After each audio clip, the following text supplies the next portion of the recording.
ಭಾರತವು ಜೀನೋಮ್ ಸಂಪಾದಿತ ಅಕ್ಕಿ ಪ್ರಭೇದಗಳನ್ನು ಅಭಿವೃದ್ಧಿಪಡಿಸಿದ ವಿಶ್ವದ ಮೊದಲ ದೇಶವೂ ಆಗಿದೆ. ಕೃಷಿ ಸಚಿವ ಶಿವರಾಜ್ ಸಿಂಗ್ ಚೌಹಾಣ್ ಅವರು ಐಸಿಎಆರ್ ಸಂಸ್ಥೆಗಳು ಅಭಿವೃದ್ಧಿಪಡಿಸಿದ ಮೊದಲ 2 ಜೀನೋಮ್ ಸಂಪಾದಿತ ಅಕ್ಕಿ ಪ್ರಭೇದಗಳನ್ನು ಬಿಡುಗಡೆ ಮಾಡಿದ್ದಾರೆ. ನವದೆಹಲಿಯಲ್ಲಿ ನಡೆದ ಕಾರ್ಯಕ್ರಮವನ್ನು ಉದ್ದೇಶಿಸಿ ಮಾತನಾಡಿದ ಸಚಿವರು ಈ ಯೋಜನೆಯಲ್ಲಿ ಭಾಗಿಯಾಗಿರುವ ಕೃಷಿ ವಿಜ್ಞಾನಿಗಳನ್ನು ಅಭಿನಂದಿಸಿದ್ದಾರೆ. ಪ್ಯಾಲೆಸ್ತೀನಿಯರ ಭಾಗವಾಗಿದ್ದ ಗಾಜಾ ವಿಚಾರವಾಗಿ ಇಸ್ರೇಲ್ ಅತ್ಯಂತ ಮಹತ್ವದ ನಿರ್ಧಾರ ಮಾಡಿದೆ. ಗಾಜಾದ ಮೇಲೆ ದಾಳಿ ಮಾಡಿದ್ದು ಮಾತ್ರವಲ್ಲದೆ ಇಡೀ ಗಾಜಾ ಪಟ್ಟಿ ಪ್ರದೇಶವನ್ನು ತನ್ನ ದೇಶಕ್ಕೆ ಸೇರಿಸಿಕೊಳ್ಳಲು ಇಸ್ರೇಲ್ ನಿರ್ಧಾರ ಮಾಡಿದೆ.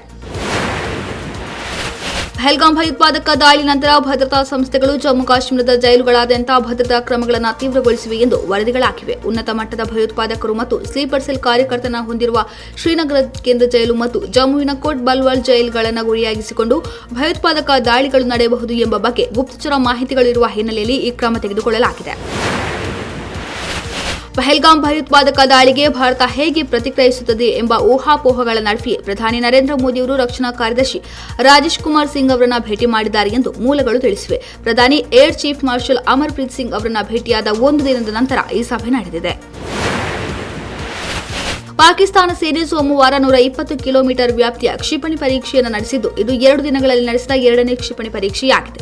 ಪಹಲ್ಗಾಮ್ ದಾಳಿಯ ಬಳಿಕ ಭಾರತದೊಂದಿಗಿನ ಉದ್ವಿಗ್ನತೆ ಹೆಚ್ಚುತ್ತಿದ್ದಂತೆ ಅದು ಕ್ಷಿಪಣಿ ಪರೀಕ್ಷೆಗಳನ್ನು ನಡೆಸಲಾರಂಭಿಸಿದೆ.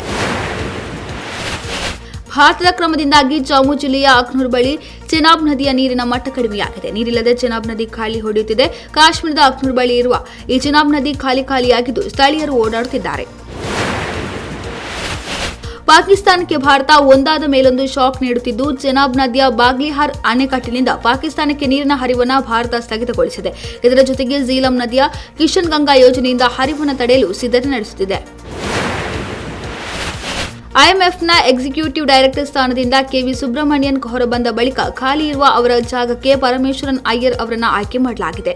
ಐಎಂಎಫ್ನ ಮಂಡಳಿಗೆ ಅಯ್ಯರ್ ಅವರು ಭಾರತದ ನಾಮಿನಿ ಡೈರೆಕ್ಟರ್ ಆಗಿ ಜವಾಬ್ದಾರಿ ನಿರ್ವಹಿಸಲಿದ್ದಾರೆ.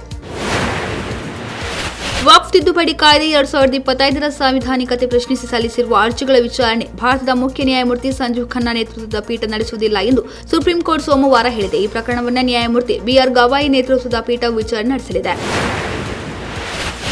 ವಕ್ಫ್ ತಿದ್ದುಪಡಿ ಕಾಯ್ದೆಯ ಸಾಂವಿಧಾನಿಕತೆಯನ್ನು ಪ್ರಶ್ನಿಸಿದ್ದ ಅರ್ಜಿಗಳ ವಿಚಾರಣೆ ಸುಪ್ರೀಂ ಕೋರ್ಟ್ ಮೇ 15ಕ್ಕೆ ಮುಂದೂಡಿಕೆ ಮಾಡಿದೆ. ಜಮ್ಮು ಮತ್ತು ಕಾಶ್ಮೀರದಲ್ಲಿ 2 ಪ್ರಮುಖ ಜಲವಿದ್ಯುತ್ ಯೋಜನೆಗಳಾದ ಸಲಾಲ್ ಮತ್ತು ಬಾಗ್ಲಿಹಾರ್ ಡ್ಯಾಂಗಳಲ್ಲಿ ಜಲಾಶಯ ಸಾಮರ್ಥ್ಯವನ್ನು ಹೆಚ್ಚಿಸುವ ಕಾಮಗಾರಿಯನ್ನು ಭಾರತ ಆರಂಭಿಸಿದೆ. ಈ ಕಾಮಗಾರಿಯಿಂದ ಭಾರತ ಪಾಕಿಸ್ತಾನದ ನಡುವಿನ ಉದ್ವಿಗ್ನತೆಯನ್ನು ಮತ್ತಷ್ಟು ತೀವ್ರಗೊಳಿಸಿದೆ.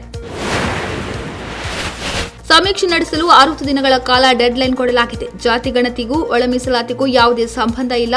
ಇದು ಕೇವಲ ಎಸ್ಸಿ ಸಮುದಾಯಕ್ಕೆ ಮಾತ್ರ ಸೀಮಿತವಾಗಿದೆ ಎಂದು ಸಿಎಂ ಸಿದ್ದರಾಮಯ್ಯ ಹೇಳಿದ್ದಾರೆ.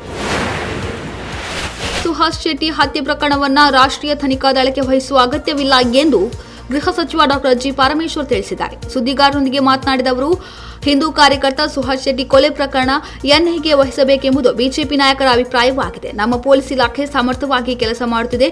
ಈಗಾಗಲೇ 8 ಜನರನ್ನ ಪ್ರಕರಣದಲ್ಲಿ ಬಂಧಿಸಲಾಗಿದೆ. ತನಿಖೆ ಚೆನ್ನಾಗಿ ನಡೆಯುತ್ತಿದೆ.